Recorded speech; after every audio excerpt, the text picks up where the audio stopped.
Herald reported, tracking down Valerius, the biggest of a half-dozen dark web targets charged over the past year in South Florida, was not easy.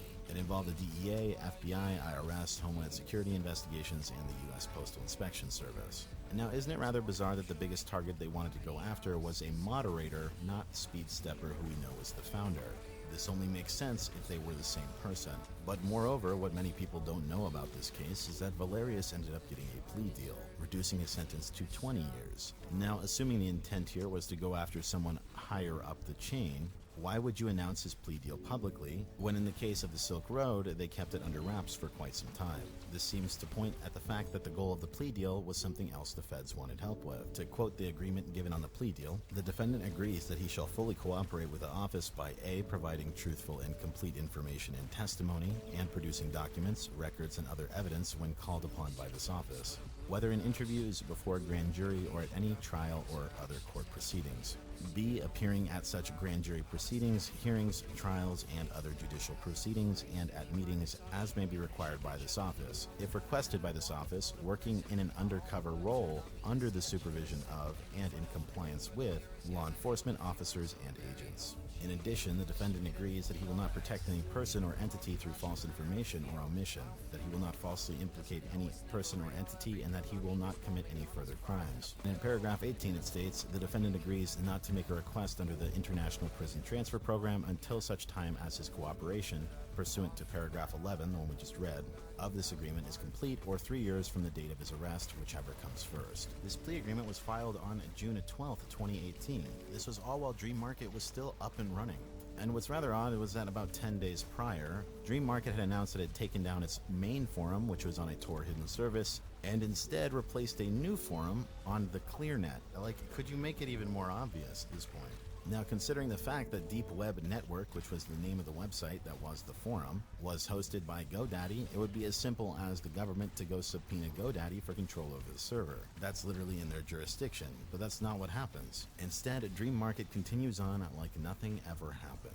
And I should let you know that the person who registered this domain originally was a Dutch person. Given the fact that Hansa was controlled by the Dutch police, this makes a lot of sense, as the FBI was working closely with them for some time. The entity I have blurred here was the one that was controlling Deep Web Network, and I also believe them to be the moderator by the name of Waterchain. And the email was registered to a PGP key, as well as being tied to the Deep Web Network Twitter, which is now deleted. Deep Web Network seemed to be kind of a spin-off of Deep.web. And I also want to bring up the fact that Speed Stepper ended up signing his PGP key on Deep Web Network as a website in a later capture. Several IPs were also found in the code. One IP that was leaked linked the site's hosting to a Miami-based hosting company that is known to have government data centers. And despite this being reported to the hosting company, they never followed up. Dream Market also claimed to have a hard drive crash, causing all user wallet funds to have been drained in September of 2017. And I also find it hilarious that the moment the site seems to go under law enforcement control in 2017, the messages are signed Team Speed Steppers, despite the fact that Speed Stepper was never a plural up until this point. They also enabled Monero deposits only to take the money and let people donate to Uncle Sam, but perhaps the most insane turn of events was how the operation came to an end, with one final operation in 2019 going by the name of Operation Saboteur. The day that Dream Market announced its closure, it came on the exact same day that the DEA announced a crackdown on darknet markets along with 61 arrests. They likely did this to track those funds into new aliases when people would sign up on new markets. And I want to read you the closing message that came from a user by the name of Waterchain, who, let me remind you, is almost 100% law enforcement. Hey everyone, I am official Dream Market moderator. As you know already, Dream Market is planning to shut down on April 30th, 2019. As we also stated that Dream will be transferring to a partner company, which will be Fair and Honest Company. Dream Market has been being DDoSed for the last 7 weeks by a user that wanted 400k in USD. We have denied that. The real problem with the DDoS was a big issue for Dream Market. Our tech team of Dream Market worked as hard as they could, but the real problem about the DDoS attack is on the Tor browser side. So we had no problem to resolve this error. There is some people who asked why there was random v3 mirror on Dream Market. I can explain that there is versions such as 1 to 3, and we were using the v2 version. We thought the v3 is more updated and will prevent the DDoS, which did not help. Also a reminder that, and this should be respected, a lot that everyone can withdraw his money before Dream Market will be shut down. I also want to remember everyone that there are some unstable people spreading FUD around about law enforcement, etc., you name it. Just ignore all the FUD that is being spread around. To make everyone happy, wait for the new market to come out. It's going to be as good as Dream itself. Plus, I am a person who wants the best for everyone and look positive at the future. All I am asking you is to have a smile, be hyped, and wait till the new market comes out. If you have a dispute that needs to be done from today, Wednesday, feel free to PM and I'll take a look at it. Smiley face. Thank you everyone for supporting Dream. Hopefully we will see you on the new market soon.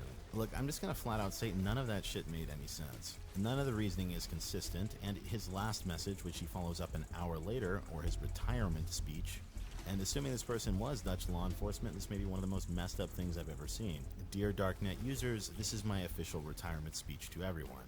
I want to thank everyone I have met in this dark world. There is many great people around. I would like to thank Speed Stepper, Dream Market, Hug Bunter, Dread Staff, and everyone I met. I have no longer any say in Dream Market since I have been locked out of my account by 2 corrupted Dream moderators. Speed Stepper has been MIA since the market shut down. I am sure Speed is still out there, and the other market will be fine. After this message, I will be dust and disappear forever. I recommend everyone keep using Dread and support it. Also, for everyone who has used Dream Market, I suggest you to give Wall Street Market an opportunity, since it is number 1 or 2 on the list. Speed, if you ever read this, it was an honor to work with you. As I stated before, keep using Dread and give Wall Street Market a chance to be number 1. Goodbye everyone, I love you all.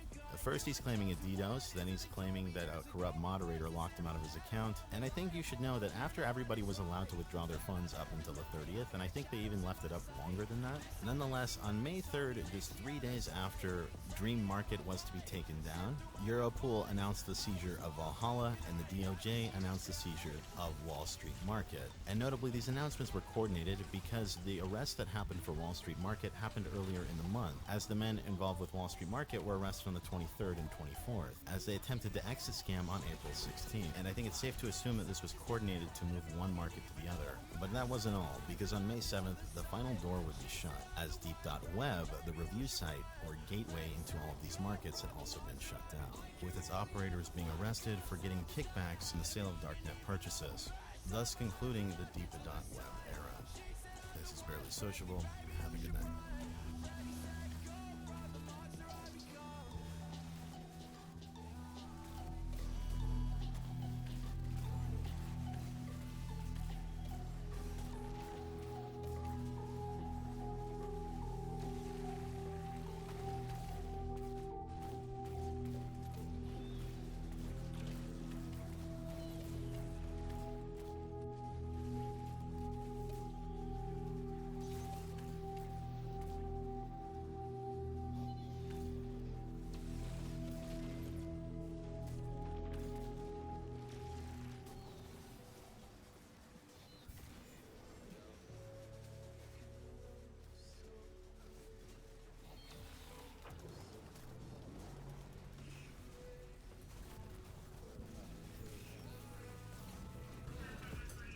When a young woman vanished, family and friends discovered her secret life.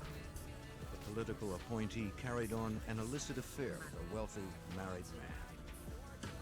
Investigators suspected that her ex-lover was responsible, but they had little physical evidence to support their theory. In order to bring him to justice, the FBI would have to go undercover and turn brother against brother.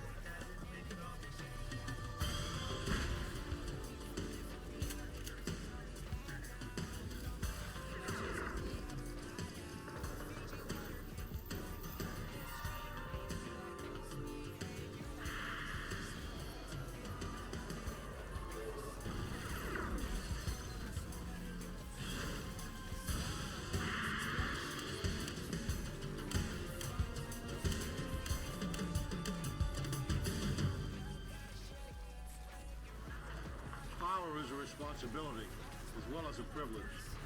But in the wrong hands, power can corrupt. This is especially true in the legal community. The former Deputy Attorney General for the state of Delaware, losing sight of his sworn oath to uphold justice, would prove lethal. I'm Jim Kallstrom, former head of the FBI's New York office.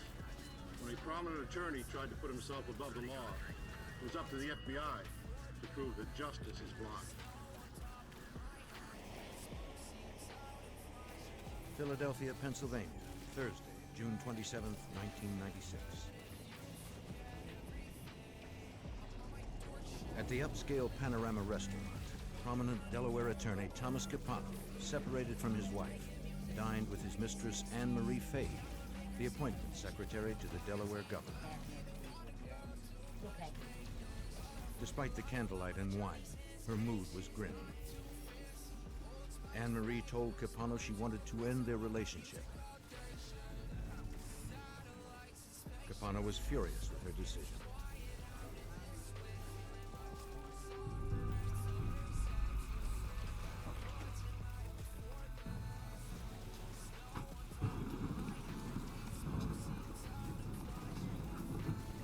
After dinner, Capano drove Anne Marie to the Wilmington, Delaware house he rented since leaving his wife. He insisted she come inside to continue the conversation.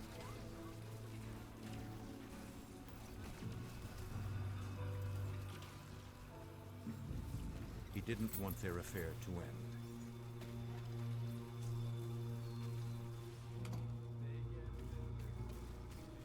2 nights later, Anne Marie failed to show up for a dinner party with her sister Kathleen. Concerned, Kathleen arranged to meet the Delaware State Police at Anne Marie's flat. She explained that no one had heard from the governor's secretary since Thursday. They found unpacked perishable groceries on the kitchen counter. Kathleen called Michael Scanlon, a successful banker and Anne Marie's close friend, to see if he had seen her. He was supposed to pick her up for the dinner party, but Anne Marie never returned his calls. This is out of character for her? He has everything always put in its place. I just don't understand. Anne Marie's family knew her to be neat and orderly, yet her apartment was in disarray.